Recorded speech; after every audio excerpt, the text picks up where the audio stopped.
I'm Master Chief Mark Hacala. I spent 30 years in the Navy, but I've spent my whole life being intrigued by naval customs, traditions, history, heritage, and uniforms. So I'd like to share some of that enthusiasm with you using some items in my personal collection to get us started. Let's see what's in the sea chest today.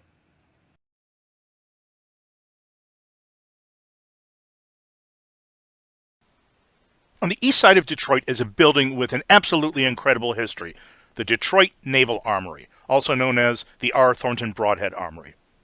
In addition to training Navy and Marine Corps reservists, this building with its huge drill deck was host to public events and sporting events. It would accumulate the most extensive collection of Depression-era art of any building in the state of Michigan. I have quite a few things that deal with the history of this building, whose story has to begin back in 1893 with the Michigan Naval Militia.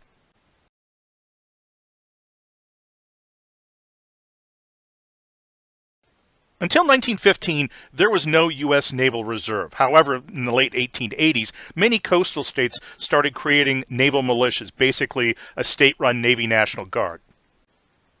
Several men, including Truman Newberry here, lobbied the state government for the creation of a naval militia for the state of Michigan. In 1893, they were successful. Unlike the modern Navy reservists, the naval militiamen, things worked a little bit differently. They had to pay an initiation fee, and they had to pay dues to belong. They didn't get paid. And they had to buy their own uniforms. In subsequent years, they trained as best as they could, using the resources that they had.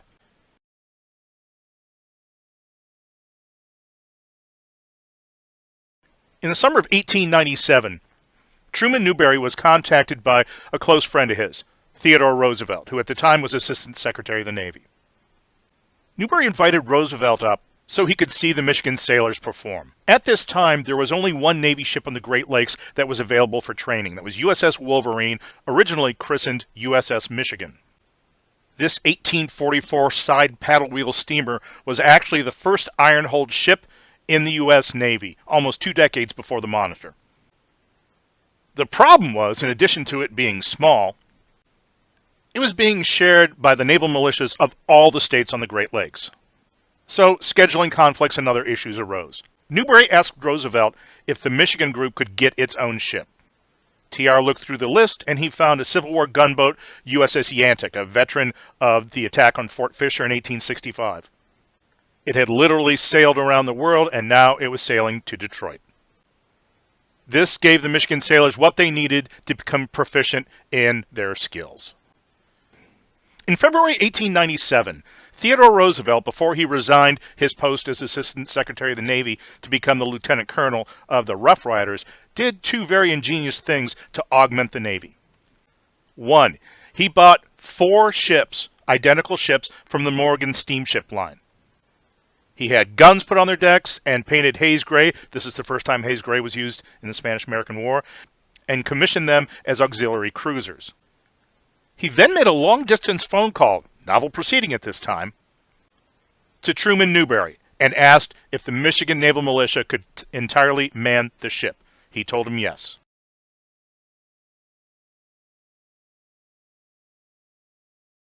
So off the sailors went to Hampton Roads to be able to pick up their ship. When the sailors headed out on liberty, they headed to the swankiest place in the area, the Chamberlain Hotel at Old Point Comfort right next to Fortress Monroe. The hotel pretty much had a dogs and sailors keep off the lawn attitude, until the hoteliers were told that probably half the crew could buy that hotel. The ranks of this group of volunteers was filled with members of some of the most famous and oldest families in Detroit, and many were successful in their own right.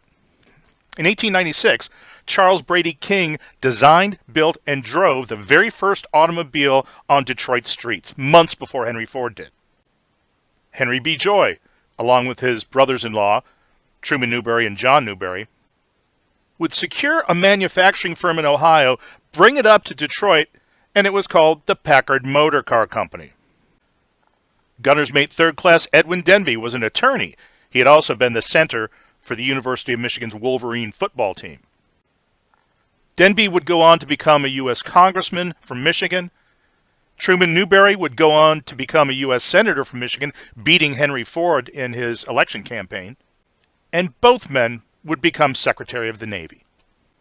Another sailor, coxswain, that's bosun's mate 3rd class, Richard Thornton Brodhead, will play heavily into the story later.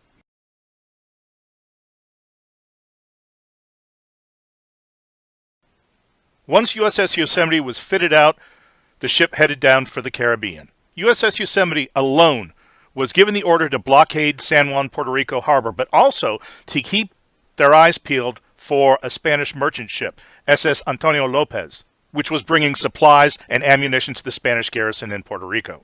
The Michigan sailors drilled constantly, and when they saw the ship, they opened fire and chased. Antonio Lopez made a beeline for the harbor, trying to get to safety, and Yosemite was hot on its tail. They fired heavily on the ship, scored hits, and caused damage. Yosemite followed Antonio Lopez into the harbor, but there's a problem. Overlooking the harbor, there's Morro Castle and a Spanish fort, both of which have guns that have longer reach than Yosemite's. To make matters worse, there were 3 Spanish gunboats in the harbor, and they came out to attack. Shells from the castle landed all around the ship, but continued to pursue the merchantmen, and ultimately ran SS Antonio Lopez aground. Yosemite then backed off just outside the harbor and single-handedly manned it, and none of the Spanish gunboats dared come anywhere near because they knew Yosemite's gunnery was too darn good.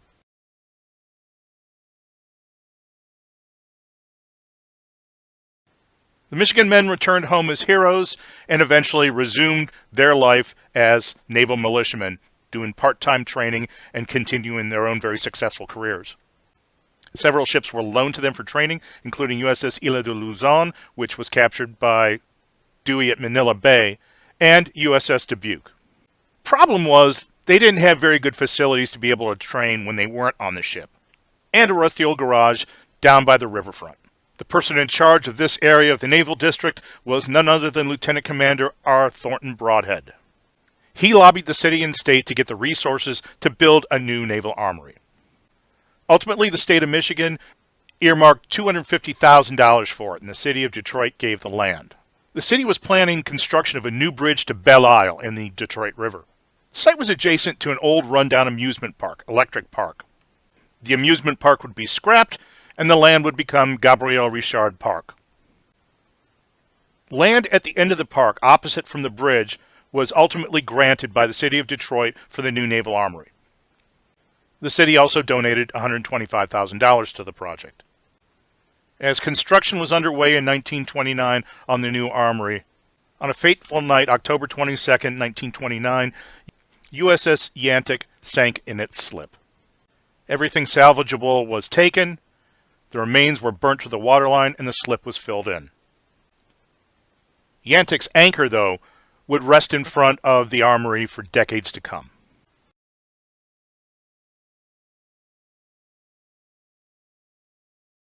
October 6, 1930, the Detroit Naval Armory is opened, with huge fanfare and festivities.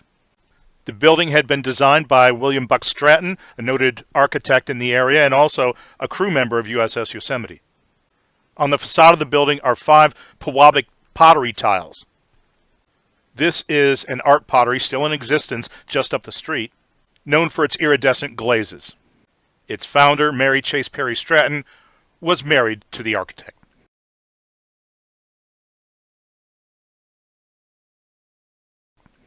By the time the building opened, the country was in the midst of a depression, and the state of Michigan didn't earmark all that much money for the upkeep of the building.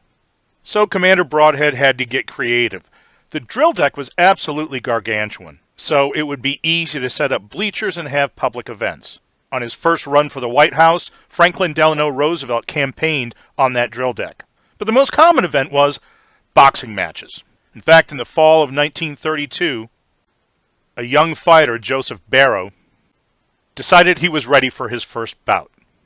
Now, he'd been training in secret, so just to make sure his mother didn't find out what he'd been doing, he dropped his last name and just went with his first and his middle name, Joe Louis. That first fight against Johnny Myler, who had been on the U.S. Olympic boxing team, was an amateur bout scheduled for 3 rounds. In 2 rounds, Joe Louis was knocked down 7 times, and they called the fight. He obviously learned from it because he went on to become the greatest heavyweight fighter of all time and one of the greatest African-American athletes in history. He went on to serve in the Army in World War II and is buried now in Arlington National Cemetery.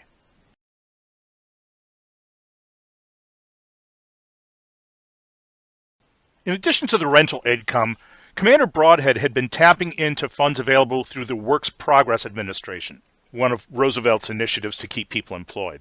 He'd been using the money for janitorial support, but then he found out that there was a subset program within the WPA, the Federal Art Projects. This was designed to pay artists to put their works inside public buildings. Commander Brodhead had an addition put on up top, the wardroom or the officers' dining area, and it had a long wall with bookcases and a fireplace. He thought murals would be perfect, so he chose a young and promising artist by the name of David Fredenthal.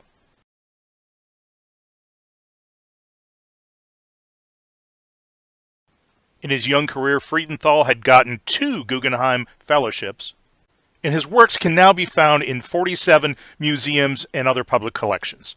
Fredenthal's figures are very classic to the Depression era. Figures, even at rest, are shown straining, torquing, twisting. It's ironic that when so many people were out of work, the subject of many of these murals was work. Fredenthal did his murals al fresco. He did it right onto wet plaster. In addition to the 5 panels he did surrounding the fireplace, he also did a smaller work in the bar area.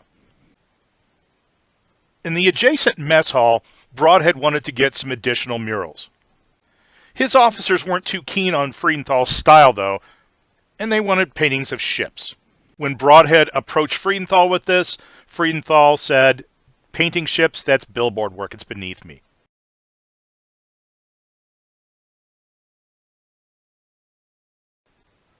So Brodhead got an additional artist, Edgar Yaeger, who was an accomplished painter. And Brodhead gave photographs of the ships that had either been at Detroit or with one of the Great Lakes Naval Militias. Yaeger's challenge was, in essentially a rectangular room, to paint these ships on the walls and not make it look like it was billboard work. And what he did was ingenious. From each corner, Yaeger put details to give you the illusion that you were standing on the deck of your own ship, looking off to port or starboard at these other ships anchored around you.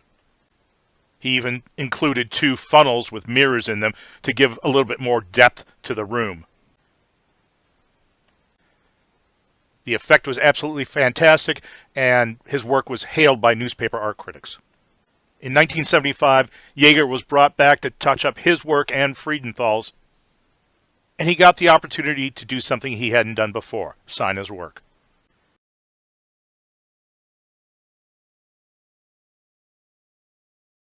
Each of these painters had crews of assistants working with them.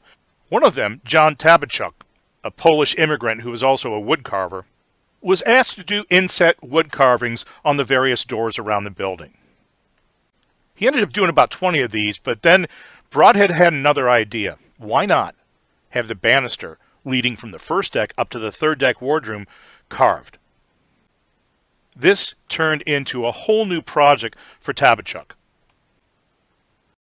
This incredibly beautiful, intricate woodwork portraying sea creatures, real and imagined, was just absolutely gorgeous.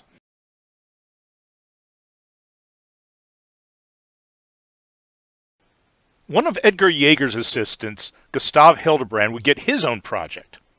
A key player in the murals had been a Belgian plasterer whose name is lost to history. He was able to lay plaster up perfectly, no holes, and this enabled Hildebrand to carry out his idea, which was to do line drawings of sailors engaged in various maritime activities. You see sailors on guard duty, working the capstan, holystoning the deck, and even on one side there is a small drawing of a cat, because Tom, the Armory's cat, used to come and mooch lunch off of GUSTAVE HILDEBRAND every day.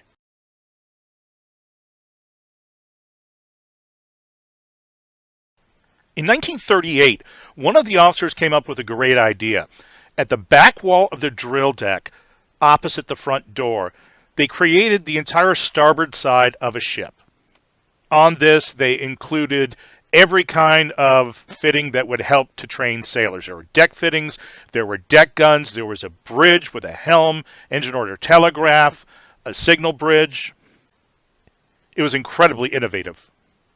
In 1940, America could see war on the horizon. In order to get ready, every Reserve and National Guard element was recalled to active duty. This would provide a new opportunity for the Armory. Into the huge drill deck were brought bunk beds and lockers, and this was now turned into a bedroom for 500 sailors who were here as one of two schools, the Electricians' Mate School and the Diesel School. The school continued to operate all the way to the end of the war.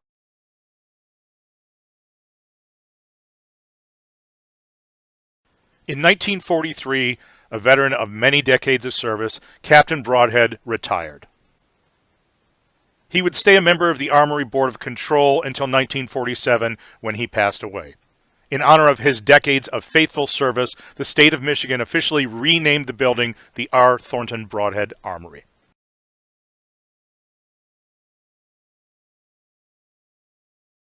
1948 was the 50th anniversary of the Spanish-American War, and the surviving veterans of USS Yosemite donated a huge bronze plaque listing the name of the entire crew, and it was surmounted by a wooden carving of the ship. Absolutely gorgeous. Additionally, outside the building, a bas-relief sculpture was put up to honor the service of Edwin Denby.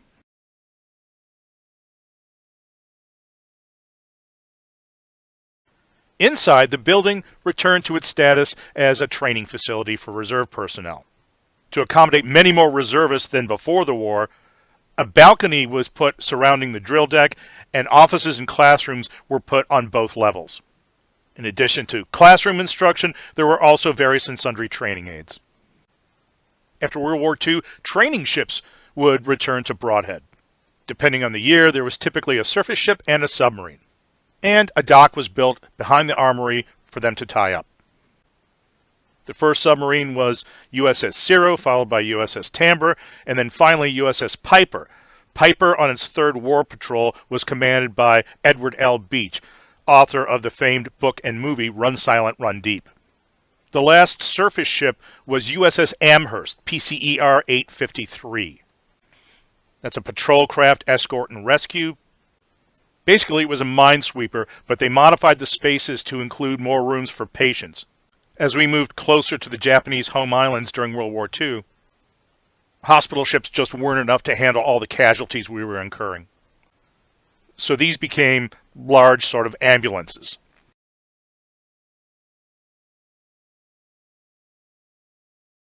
In 1980, Brodhead was coming up on its 50th anniversary, and plans were made to commemorate that.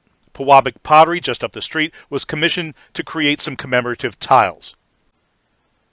A fun run was held. A set of postal first aid covers was issued, depicting the armory and numerous Detroit ships. Commemorative souvenirs were sold, and a grand ball for 500 people commemorating both the Navy's birthday and Brodhead's birthday was held. Just a few years later, in 1987, the Navy decided to consolidate the resources of the several reserve centers in the area, and one in another city was chosen over Brodhead, and the Navy left the Armory.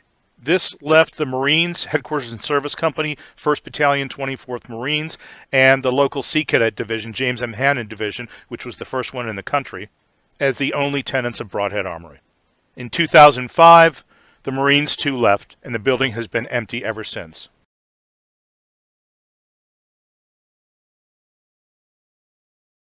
In the intervening years, the armory has been devastated. The beautiful wood carvings on the banisters, on the doors, every one of them stolen. The wardroom murals have been damaged by water and unstable temperature changes. Yaeger's mess deck murals have likewise been damaged, and they even went into the wall and stole the metal from the funnel to sell as scrap. Not only that, thieves have taken all the handrails from around the building, as well as all the copper pipe. They even stole some structural support material for scrap, and part of the roof collapsed. The Yosemite crew plaque, stolen. And most amazingly, outside, right in view of a major street, thieves stole the bronze sculpture of Edwin Denby to sell for scrap. Temperature change and water have also damaged GUSTAVE Hildebrand's line drawings. The future of Brodhead is now coming down to the wire. The city of Detroit is looking at two possibilities. One, to give it to the Brodhead Armory Preservation Society, which would restore it, establish a home for Sea Cadet units, veterans organizations, educational organizations. And the other, sell it to a company that will destroy the entire back half of the building, all the offices, and turn the site of Joe Louis's first career fight into a parking lot for parade floats. As I wrote the nomination for this building for the National Register of Historic Places in 1993, I can only hope that they make the right decision. Check back soon for more content. Thanks for watching.